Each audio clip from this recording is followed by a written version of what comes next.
Good morning. I'm the Viking.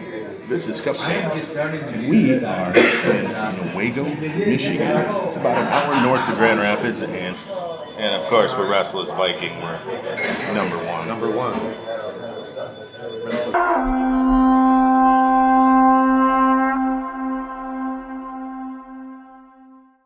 It's a balmy February morning here. We are here to check out a last gasp of manufacturing brilliance, the Rowe Manufacturing Plant.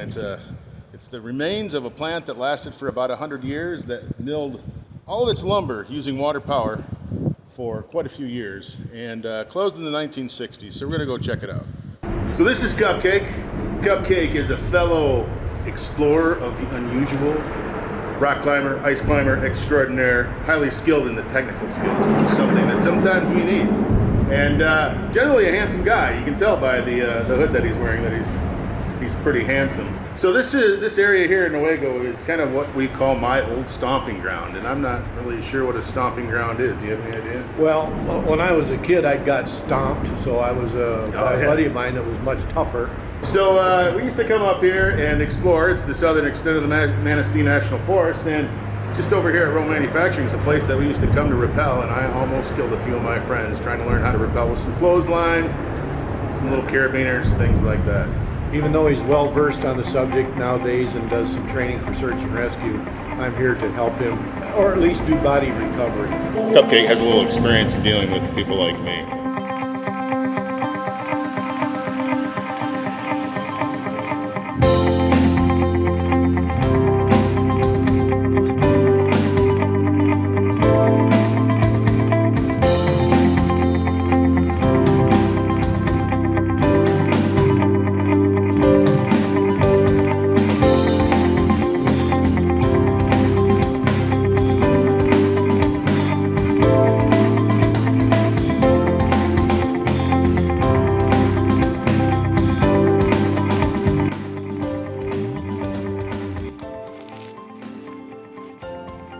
So this is Penoyer Creek. This is where the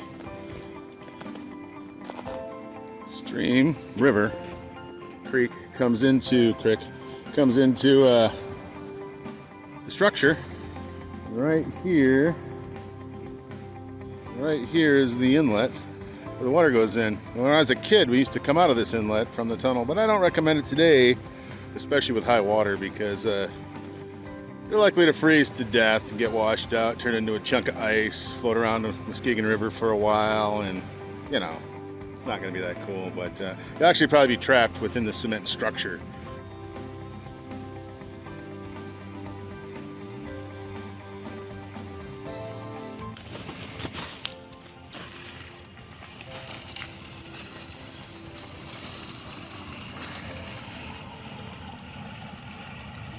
It's the roaring gates of Rowe Manufacturing.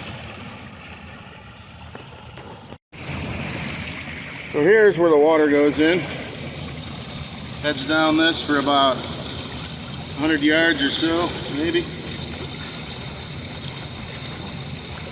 And this used to power a whole industrial building. On the shores of the Muskegon River. Beautiful day to be out here.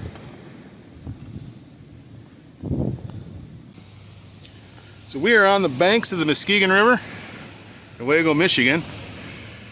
And the building that we used to be in, or that used to be here, went all the way down to those pylons, right to the river. And we must be on what, 3rd or 4th floor? It was a 4-story building. Yeah, I would say probably 3rd floor at least. Yeah. Then down there is the water that was coming in. There it is coming out, and we'll go down and check that out. Over here, I think we had some sort of track here in beams. So that's where the water comes in. Obviously a access store.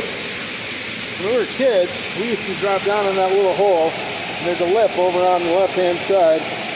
We'd stand on that and crawl into that little tunnel and then head up to the river. But I don't recommend you do it because that water will take you down the river pretty darn quick.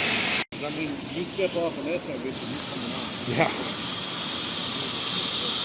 And you can see that the structure is starting to get breached in different areas. The water's coming out of places it normally never did. And on out to the Muskegon River. Let's go down and take a look. So this structure was originally built for the Newaygo Portland Cement Company. There's a cement company. You can tell that they like cement. They built a pretty strong structure because it's been here well in excess of 100 years, being pounded by the water. And that water is starting to come out of different parts of the structure. So it's not doing great, but still pretty impressive. And the cement structure that we were on was just a couple stories, so kind of interesting. Now we're going to go, I don't know if this is a spillway or another place the water came through, but water comes out over in this area too, from somewhere up there. So we're going to go check it out. Easy access from the train for us old guys. Train stops there, you get off, take a tour. Tickets are as fast as you can run and as high as you can jump. So here's part of the old walls and structure. And as we take a look, there's the main wall. We were up there on the top. Second story window we're going to go check out sometime. So years ago, this used to be the end of this race, this water race. And it was just open, but maybe 20 years ago, a couple decades ago, they put this steel in here as, I guess, to keep people from slipping in. So as long as I've been alive, this water's been pouring out into the Muskegon River. I don't know how many millions and billions of horsepower has raced through here. But since 1964, they haven't used the power off the river. But when the factory closed, they still powered a factory that basically started here, went up there, and went that way about 200 yards, just nothing but buildings. And they powered 50% of that factory with the water coming out of here in 1960.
So we're thinking that the tops of these pylons, pillars, are where the first floor started, and then it was 4 floors above that. So that was kind of high, and that's probably the 3rd story that we're on.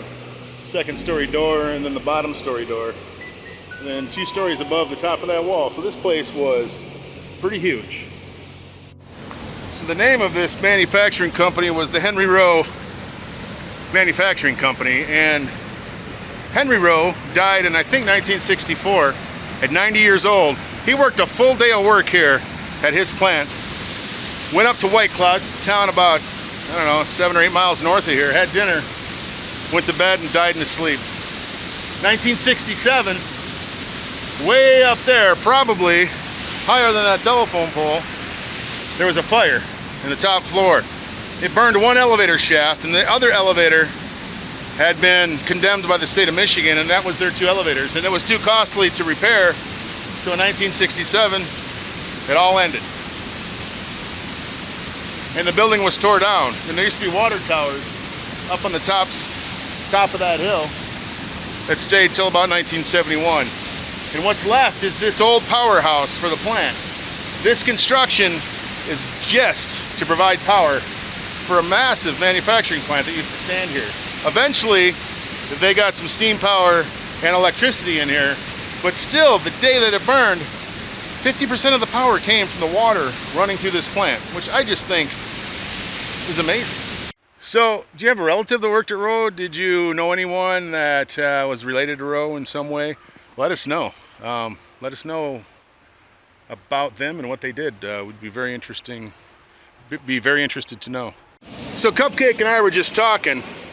We got that much water pouring out in the main one, and then all the water that was pouring out in the other race over there. But we all saw the inlet. That is a lot of water for that one little inlet that we looked at. The inlet seems like it would handle all of that water right there, but not that water and all of that water. So YouTube engineers and experts, what's going on? Do you think there's another inlet? Yeah, it was. This is the main little river in the summer. When the water's not high like it is today, it's just really calm in there. So maybe some of you water power engineers will have a better idea, but the various ports that are in this wall and then the other raceway that's up higher, there had to be diverter valves up there to power one side of the plant or maybe power this side of the plant. And if the turbines were the wheels or turbines were spinning too fast, they would divert water just into the spillway to slow the wheel down. My guess. What's yours?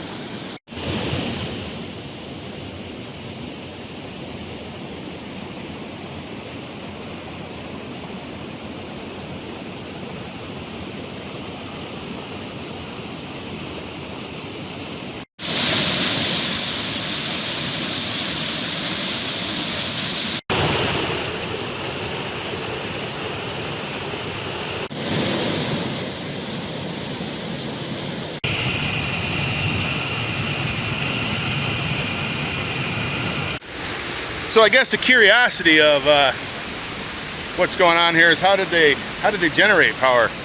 And a couple doors here that go into some rooms there. So let's go in and let's talk about it and speculate.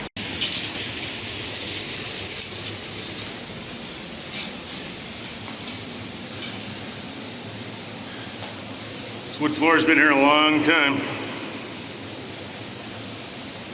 So there used to be a shaft that would sit here, obviously. The water's pouring through here. And I speculate that right here is where the belts went. So this would spin, the belts will be wrapped around, maybe a tensioner or a clutch there.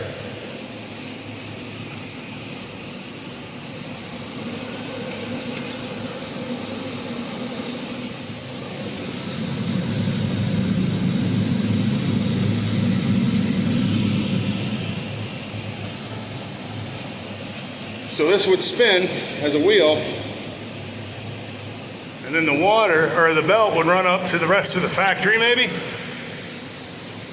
looks like we had something maybe bolted in there. It used to run up there and turn another crank that powered the mill, I'm guessing. Yeah, I'm thinking this was the bottom floor. So that would be the first floor, second floor, third and fourth on top of that.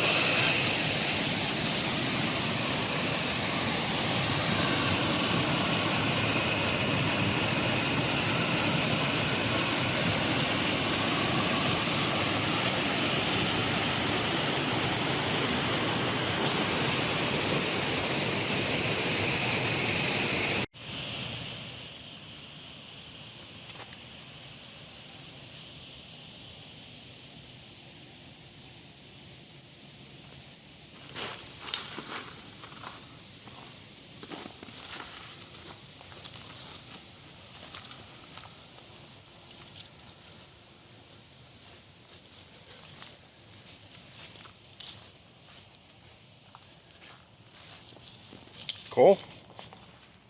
Yeah, that feed right there, so there's no Oh. step there. Yeah, this is coal. So this is, yeah, it could have been an old, could have been some kind of furnace in here because there's bits of coal on the ground. So it used to be steam powered for a while, and being that it's a cement floor, maybe they dropped the coal in from up there, filled this up, and then they shoveled the coal into the boiler. Right here, you'll notice this is a hole in the concrete. Now, according to the history, a little bit of it was oral history and a few newspaper articles. I'll post the text on our website in the links in the bottom. But according to the history, they supplied Grand Rapids a lot of furniture parts. And for those of you that know Grand Rapids, it's Furniture City, USA, as it's known for its furniture. It doesn't make a lot of furniture now. It mostly fixes people. But still got steel case, Herman Miller from the area. So yeah, it's still quite a furniture maker. But they say that this place, an hour north, maybe by rail, you're looking at a couple hours. The rail line's right next to the manufacturing plant. They supplied a lot of parts. Hayworth is another one over in Holland, but probably originated in the Grand Rapids greater area. So this is probably the second building. Yeah, yeah.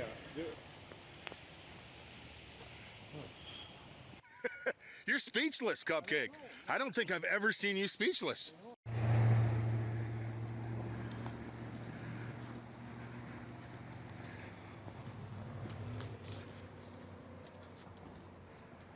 So we're just a couple old guys that like to speculate about shit, right, Cupcake? We're speculators. We just like to ghost hunt and talk about things that really can't be possible because, you know, that's how we are.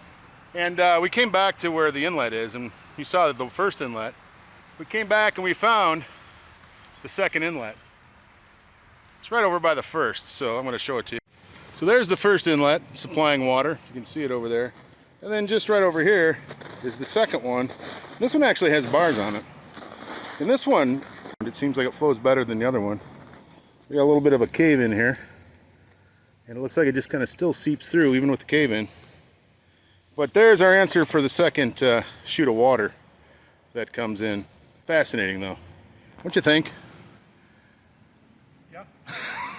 We're here filming the new TV series about Rowe Manufacturing. We're right here on television. Whoa! So it's a Rowe Manufacturing. Stood around for about a century.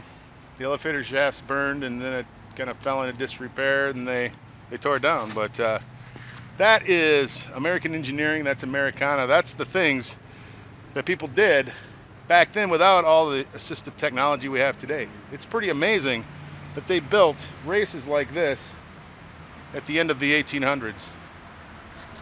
What do you think, Cupcake? I think it provided an awful lot of power. Yeah. Water power. Subscribe. Hey, subscribe and smash that like button like you're a Viking on a holiday. And stay tuned because we got plans. Cupcake can confirm. He's going to be joining me on some of them, whether he knows it or not. We got plans to explore all kinds of stuff this summer. A lot more interesting. You know, we're just relaxing, so it's going to be fun. Look at him. He's Dangerous stuff. Cupcake's over there with eyes of chipped sunglasses, chipped granite.